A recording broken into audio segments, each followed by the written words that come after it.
ৰঙিয়াৰ শ্ৰী শ্ৰী জগন্নাথ আৰু বুঢ়াগোসাঁই থানত ৰথযাত্ৰা মহোৎসৱ উপলক্ষে পানী তোলা কাৰ্যসূচী ৰূপায়ণ।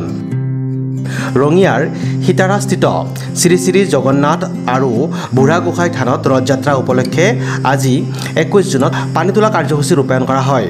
দ্বিতীয় বাৰ্ষিক ৰথযাত্ৰা উপলক্ষে আজি প্ৰাৰম্ভিক কাৰ্যসূচী ৰূপে ৰূপায়ণ কৰা হয় পানী তোলা কাৰ্যসূচী। তদুপলক্ষে অঞ্চলটোৰ কেইবা শতাধিক ধৰ্মপ্ৰাণ ৰাইজৰ সহযোগিতাত ৰঙিয়া নগৰৰ পদুম পুখুৰীলৈ ধৰ্মীয় শোভাযাত্ৰা অনুষ্ঠিত কৰি ৰূপায়ণ কৰা হয় পানী তোলা কাৰ্যসূচী। আয়তীসকলে হাতত অনা পাত্ৰত মাংগলিক পৰিৱেশত পানী তুলি পুনৰ যাত্ৰা কৰে থানলৈ। ভক্তি ৰসৰ অপূৰ্ব সমাহাৰ ঘটা উক্ত কাৰ্যসূচীৰ সমান্তৰালভাৱে কাইলৈ ৰূপায়ণ কৰা হ'ব স্নান যাত্ৰা কাৰ্যসূচী। নমস্কাৰ। পোনপ্ৰথমে সমূহ ৰাইজকে ভগৱান শ্ৰী শ্ৰী জগন্নাথ মন্দিৰৰ তৰফৰ পৰা আমি আহ্বান জনাইছোঁ। অহা 7 জুলাই তাৰিখে ভগৱান জগন্নাথ প্ৰভুৰ ৰথযাত্ৰাৰ উপলক্ষে এখন বিশাল শোভাযাত্ৰাৰ আয়োজন কৰা হৈছে।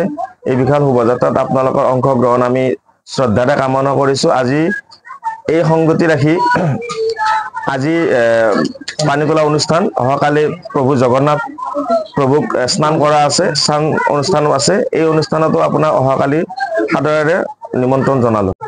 আজি আমাৰ সীতাৰা গাঁৱত অনুষ্ঠিত জগন্নাথ মন্দিৰত দ্বিতীয় বাৰ্ষিক ৰথযাত্ৰা আৰম্ভ হ'ব। আজিৰ পৰা প্ৰথম কাৰ্যসূচী পানী তোলা কাৰ্যসূচী। ইয়াতে ওচৰৰ আমাৰ গাঁৱৰ লগতে ওচৰৰ আটাইকেইখন গাঁৱে আহি পেলাই সহযোগ কৰিছে আৰু পানী তোলা অনুষ্ঠানত আহি পানী তুলি আজি গোসাঁই প্ৰভুক জগন্নাথ প্ৰভুক গা ধুৱাব, স্নান কৰাই পেলাই জগন্নাথ প্ৰভু আকৌ ৰাধা কৃষ্ণ মন্দিৰলৈ 7 জুলাই তাৰিখে লৈ যাব। গতিকে আজি আহি পেলাই সকলো আহি একত্ৰিত হৈছে আৰু আজি গা ধোৱা অনুষ্ঠানত স্নানৰ কৰিবৰ কাৰণে পানী তোলা অনুষ্ঠানত সকলো আহি লগ লাগিছে। আমি বৰ আনন্দৰে সৈতে উৎসৱটো পালন কৰিবলৈ ইচ্ছা কৰিছোঁ। সকলো আহি পেলাই উৎসাহৰে আহি পেলাই জইন কৰিছে, ভাল লাগিছে। ধন্যবাদ। ৰঙিয়াৰ পৰা দিনেশ আগৰৱালাৰ ৰিপৰ্ট, নিউজ এক্সপ্ৰেছ অসম।